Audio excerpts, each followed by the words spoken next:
What's up, man? How are you doing? Pretty good. How are you?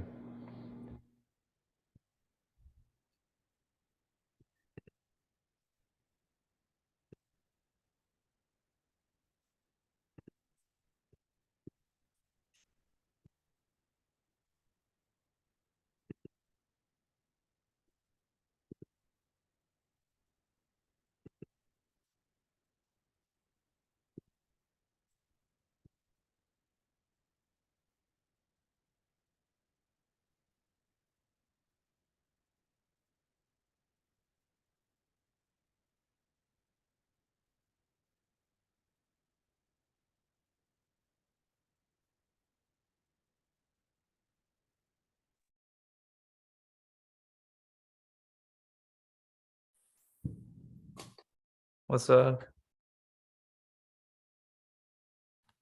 Hey, how's it going? I'm good.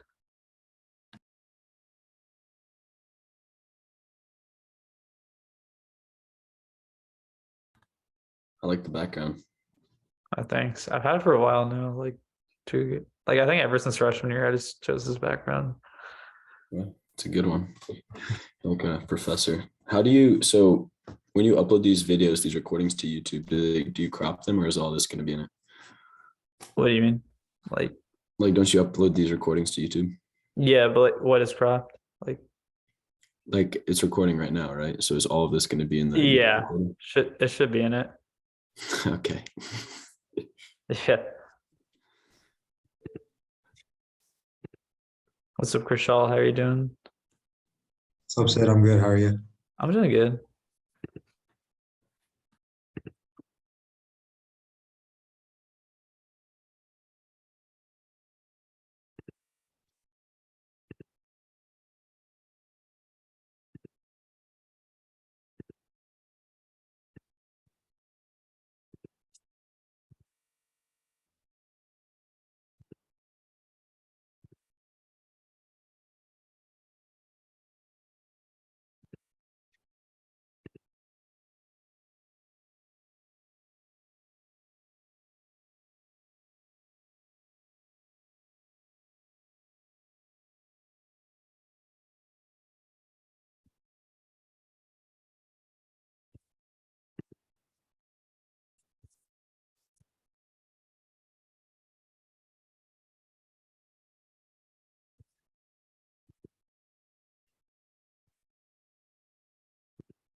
All right, wait till 6:05 and then get started.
All right, we'll go ahead and get started. So today we're going to be looking at a passage from Jack Westin from the biology/biochemistry section. And so this passage is called Celiac Disease and Apoptosis. So I think everyone here pretty much just knows each other, so we don't really need the icebreaker. But so today's topic kind of has to do with the immune system and macrophages and apoptotic cells. So macrophages are basically immune cells that go and consume dying cells within your body.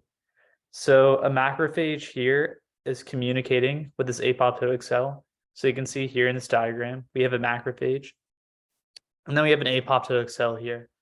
And so we have a signaling molecule on the apoptotic cell surface, and we have a macrophage receptor. And then we have this red molecule here that's bridging the macrophage and apoptotic cell. And so we need all three of these molecules, the gray one, the red one, and the black one, for the macrophage and apoptotic cell to communicate, and for the macrophage to consume the apoptotic cell. All right. And so it consumes the apoptotic cell, the macrophage, through a process known as phagocytosis, which is like cellular eating. So that's the first main topic we need to cover. Then we have the GI system. So basically, when you consume food through your body, it moves through your mouth and through your esophagus, through your stomach, and into your intestine. And within your intestine, there's these villi, which are like folds in your intestine, which increase the surface area so that you can absorb nutrients. And so the villi are like folds, so like we already covered, and if you damage these folds in your small intestine, then you can't absorb the nutrients and you'll experience weight loss. So let's kind of go through what we just covered. So can someone explain the macrophage apoptotic concept to me?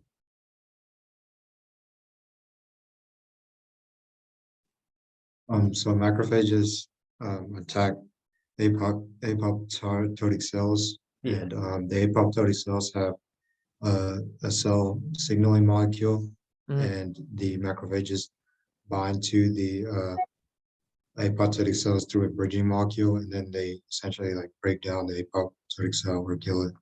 Yeah, exactly. Right. And then here we introduce the idea of the small intestine. There's folds in the small intestine, and that helps with absorbing nutrients. Okay. So why is apoptosis important? Well, if you don't have programmed cell death, then your cells resort to another process called necrosis. And necrosis is cellular death. So it's like leakage of the contents outside of the cell. And it's unregulated cell death. And this can lead to tissue damage and also can lead to the production of inflammatory cytokines. So cytokines are like signaling molecules within your immune system. And if you have necrosis, you have an overproduction. So you have inflammation, which is like overactivation of your immune system. So you don't want necrosis to occur. But necrosis will occur if your apoptotic cells overwhelm all the macrophages. So if you don't have enough macrophages to interact with the apoptotic cells, then your apoptotic cells are gonna resort to necrosis instead. So the title of the passage, and you'll see in the passage, is celiac disease. And celiac disease is basically caused by necrosis. So you have too many apoptotic cells. Your macrophages can't interact with the apoptotic cells. There's too many, and they resort to necrosis. Necrosis leads to the overproduction of cytokines. And cytokines are an example of them are interleukins. So when you hear interleukin, that's like a cytokine. And you have an overproduction of these when you have necrosis. All right. So can someone explain necrosis versus apoptosis? Why that's relevant? So necrosis is when a cell dies, but it's unregulated. Mhm. So unlike apoptosis, where everything is contained, necrosis can spill out the contents in an uncontrolled manner. So this can damage the tissues and cause diseases and inflammation because of the overproduction of cytokines. Exactly. Yeah. All right. And so celiac disease is basically just like where necrosis happens in these villi of your small intestine, where all these villi get damaged due to necrosis, and you have inflammatory cytokines. So you have a bunch of immune cells in here because you have a ton of inflammation and damage due to necrosis. Yeah, and it's due because your macrophages can't deal with all the apoptotic cells, so they start moving to necrosis. All right. So today should be pretty short. This background PowerPoint is pretty short too. So basically, how can we tell like what to treat celiac disease? Which remember we said celiac disease is when you have necrosis in your small intestine and inflammation there. To treat that, you have to enhance the signaling between macrophages and apoptotic cells. All right. And to do that, you have to measure the proteins in the membranes, right? So if you have more of the macrophage receptor and you have more of the signaling molecule on the apoptotic cell, you're going to have better signaling and less chance of celiac disease. So if we want to try something out, for example, if we want to try a gluten-free diet and see how that affects that signaling, we need to measure the amount of each protein in the membrane. Because more protein of more macrophage receptor, more signaling molecule leads to better signaling and less chance of inflammation. So to measure these proteins, we use a technique called like reverse transcription. So basically every protein is made from mRNA. So we retrotranscribe the mRNA into cDNA. And so if you have more cDNA, that means there's more protein in that cell. So we have more macrophage receptor, more signaling molecule in those membranes. So let's say you have a treatment for celiac disease. What do you want to measure to make sure it works? Like, what are you looking for?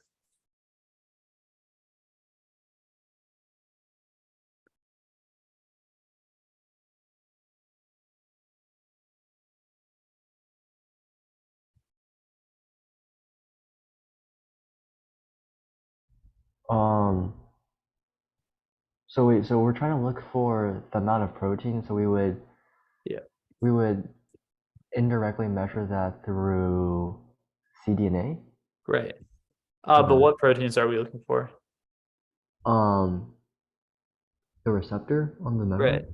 Yeah. So we want more of the macrophage receptor and more of the signal molecule and more of this bridging molecule as well. Okay.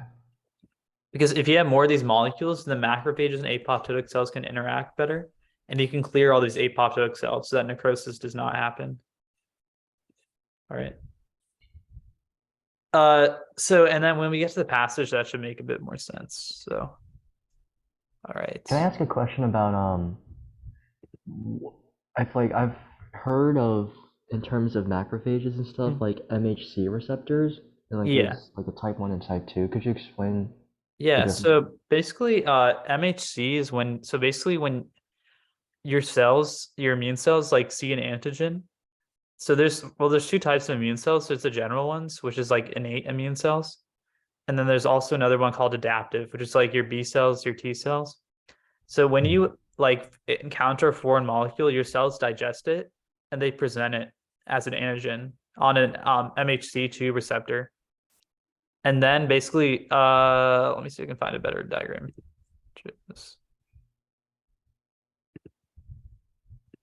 Stop sharing this.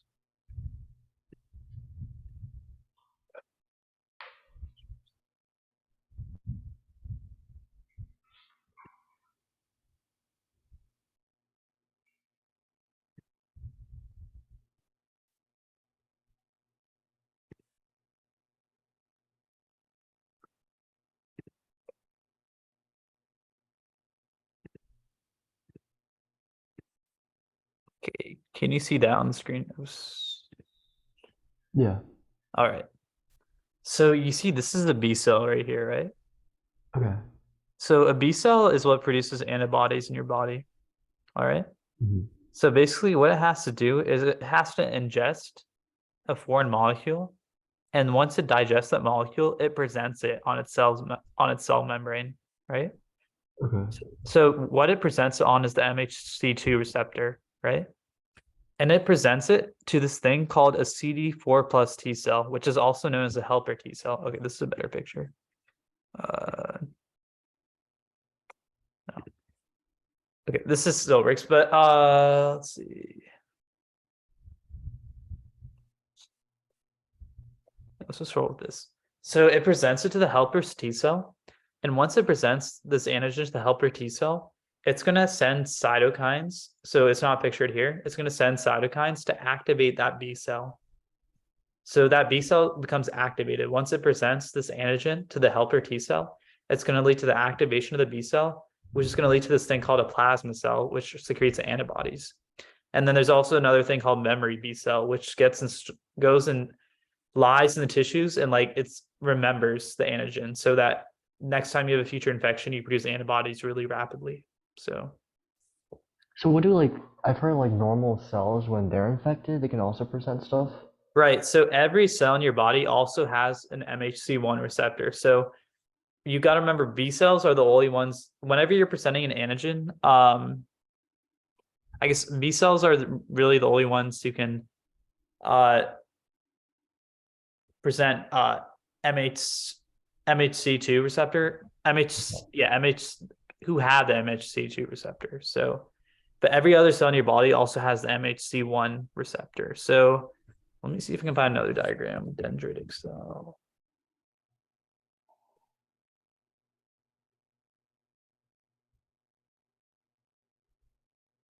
Okay, this is a good example. Okay, MHC1. Right. All right, so this thing here, right here, have you ever heard of a dendritic cell? Isn't that like kind of like a macrophage?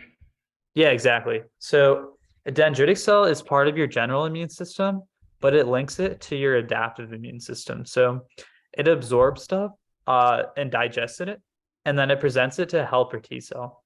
So whenever you're presenting an antigen to a helper T cell, you use an MHC2 receptor. But so I don't think of how to explain this. So whenever you think of T cell or B cell, those are the only cells that can have MHC2 receptor. And it's dendritic cell right here. But every other cell always has an MHC1 receptor. So actually, sorry. This is the best way to explain it now. Okay.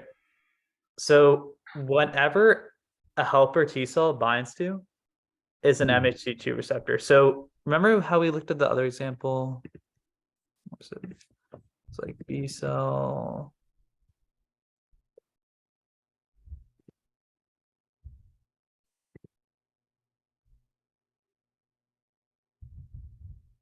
Okay, so you see how the B cell here has an MHC2 receptor?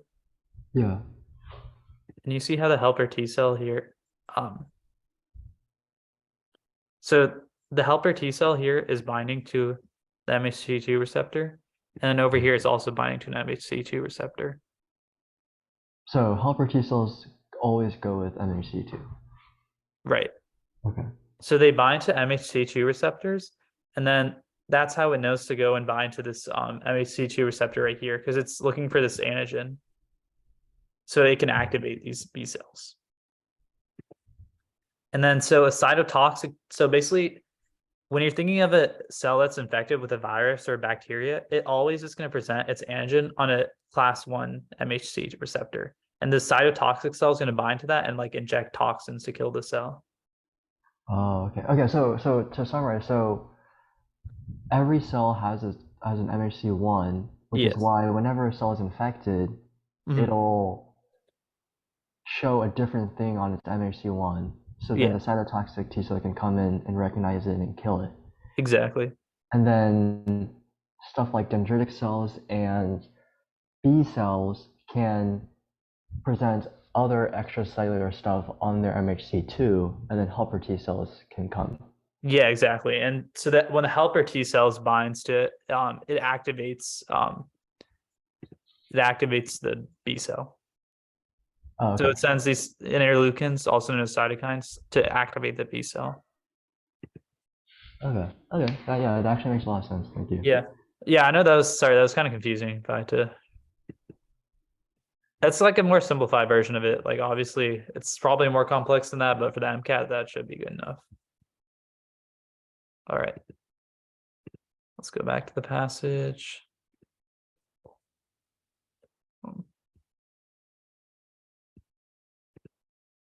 Awesome. Okay, can someone read paragraph 1 for me?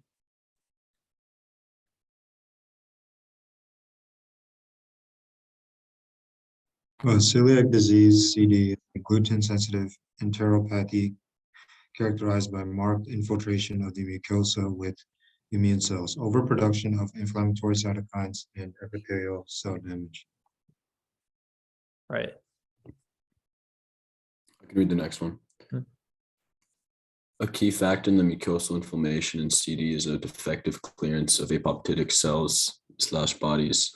The interaction between scavenger cells of the immune system and apoptotic cells is mediated by a variety of membrane-associated proteins. For example, CD36, CD61, CD91 that are found in apoptotic cells. Interaction of scavenger cells also have CD36, which interacts with apoptotic cells in a manner that is mediated specifically by thrombospondin 1, TSP1. TSP1 is an extracellular matrix glycoprotein that bridges the CD36 and CD61 of apoptotic cells, thus creating a phagocytable active ternary complex. Right. Awesome. And then someone else wants to read paragraph 3. When massive apoptosis overwhelms the available scavenging capacity or when the scavenger mechanism is impaired, secondary necrosis ensues, thereby leading to a deregulated inflammatory response and tissue injury. Right. So, and I'll read the last one. So, duodenal biopsies were taken from 15 patients with active CD, 9 inactive CD patients who are on a strict gluten-free diet for at least 1 year, and 12 non-CD controls were also measured. RNA membrane-associated proteins was extracted and retrotranscribed into complementary DNA. Consistently, lamina propria cells from the biopsy of ACD patients were found to have overproduced levels of the interleukin 15. Okay. So let's look at this graph right here. So what can you tell from this graph?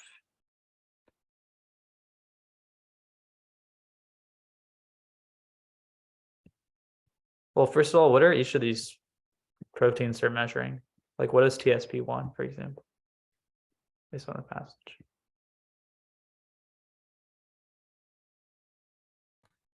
It mediates the apoptotic cells. Right. So it mediates the interaction between the apoptotic cells and the scavenger cells, which are macrophage cells. So what are each of these colors here? Like which groups are each of these colors?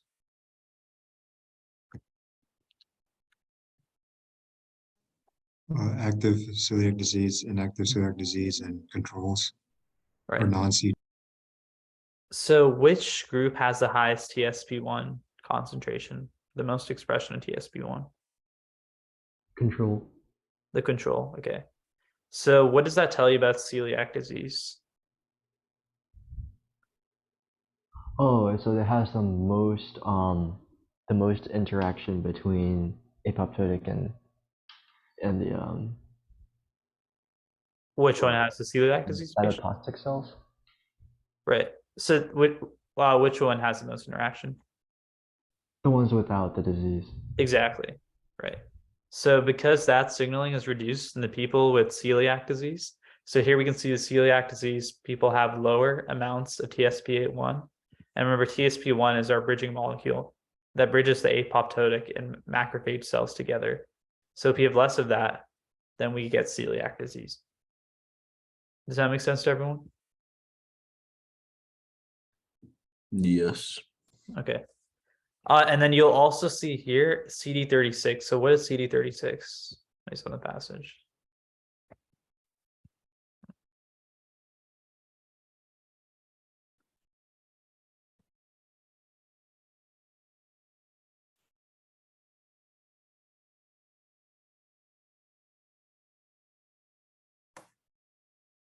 Membrane-associated protein on the apoptotic cells. Right. So what trend can you tell from this graph? What can you tell about celiac disease versus normal people? There's also less for celiac disease. Right. And so why would there be less? What's going on? Not as much interaction. Right. Okay. And so another thing to note is what's the difference between the inactive CD people and the ACD people? What changed to make their thing inactive? They reduced gluten Right. in their diet. And so what effect did gluten have based on the graphs?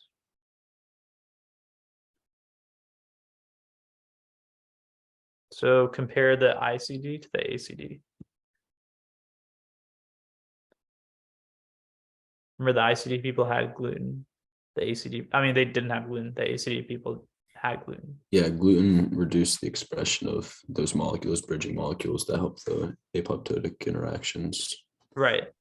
So a gluten-free diet can increase the expression of those molecules if you remove gluten. So good. All right.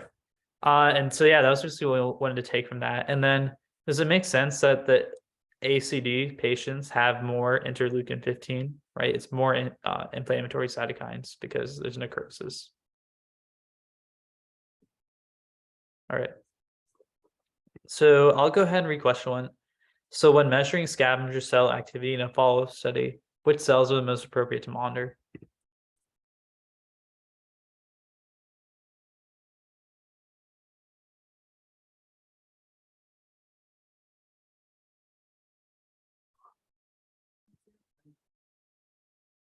So yeah, so does anyone have an idea of how to answer this?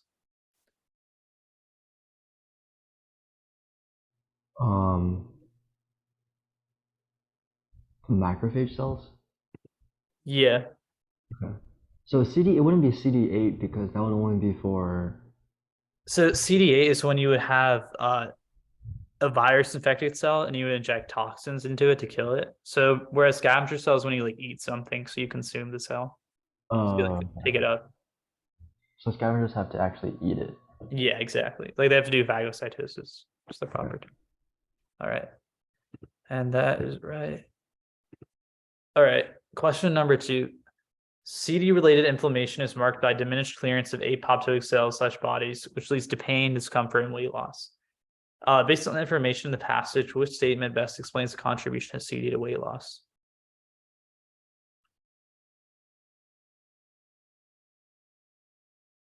So take a second to read the options and then.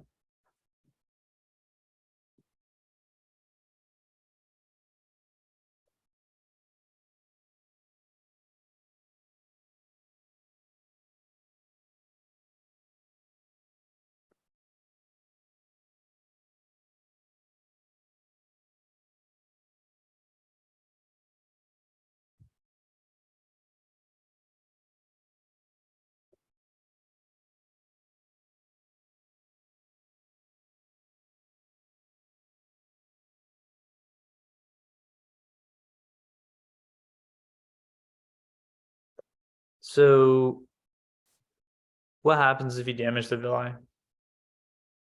What did we talk about? Less nutrient absorption. Right. And if you have less nutrient absorption, why would that cause weight loss?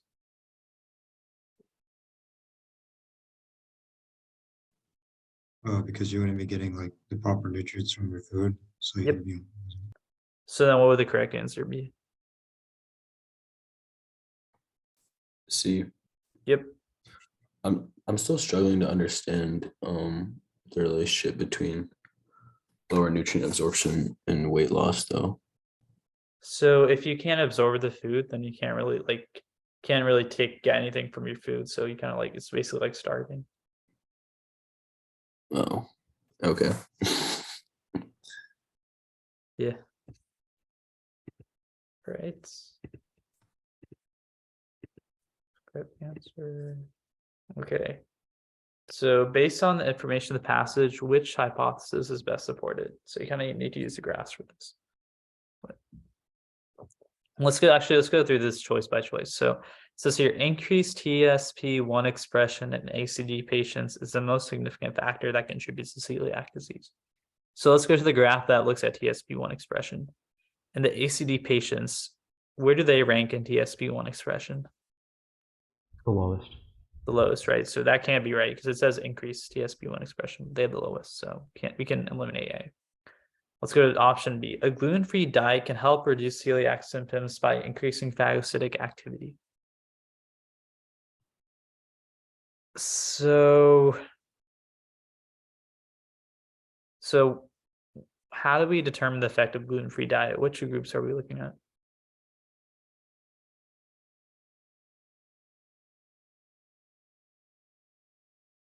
We'd be comparing ICD and ACD. Exactly. So does a gluten-free diet increase phagocytic activity? Does it increase the membrane and bridging proteins? Yes, for the TSP1. Yep, it does, and even CD61. So this P means significant. So what about CD91, CD36? So CD91, there's no significant difference between any of the groups. So because so even if two of them aren't, the two of them are, would that support the hypothesis, or would it be enough?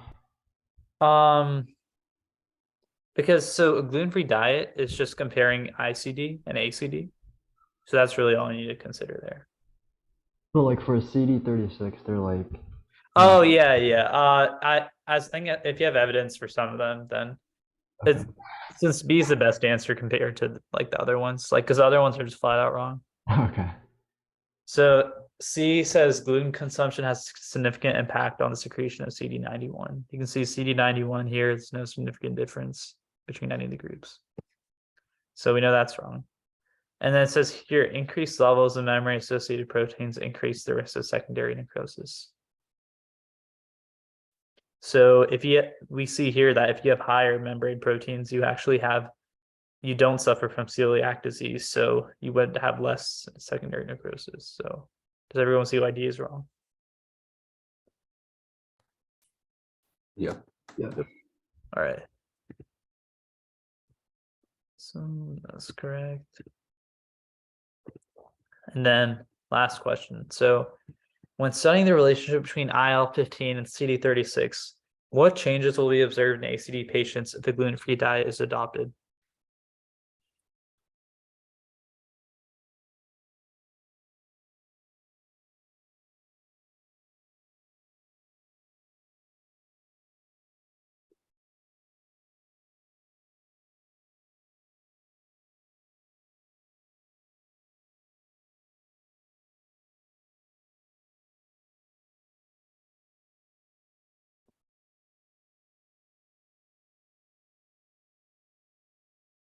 So if we have what do we generally think gluten-free diet is going to do? Is it going to reduce or increase inflammation? Is it D? D. Yeah, it is D. So can you explain how you got there? Yeah, sure. So by going on a gluten-free diet, you're gonna increase the inactive. You're gonna be an ICD and inactive. Have inactive celiac disease, which basically has shown to increase expression CD36 based on graph B. And then we know that the interleukin 15 is inversely related to that because the expression of that protein is integral to the interaction between the apoptotic cells and the macrophages, which would reduce the reduction that occurs when that interaction isn't present, if that makes sense. It's a roundabout explanation, but yeah, basically they have opposite effects. Yeah. So you have more IL-15 when you don't have the interaction. Right. Yeah, correct. Yeah. Okay. Yeah. Yeah. That's the answer. And you have decreased inflammation, increased CD36. Does everyone understand that? Yeah. All right. Sounds good. So that's the end of the passage. So thanks for coming. Does anyone have any questions about the background or the passage? Yeah, so is interleukin 15 part of what causes the inflammation? Yeah, exactly. Okay. All right. You Well, said there's another name for interleukins when you introduced it in the background information. You said it's either called it's a cytokine. It's also called cytokine. okay. So, any questions? We're good. All right. Well, thanks for coming, and I guess, yeah, have a good day. Thanks, Sid. Have a good Yeah, night. no problem. All right, thanks. Bye.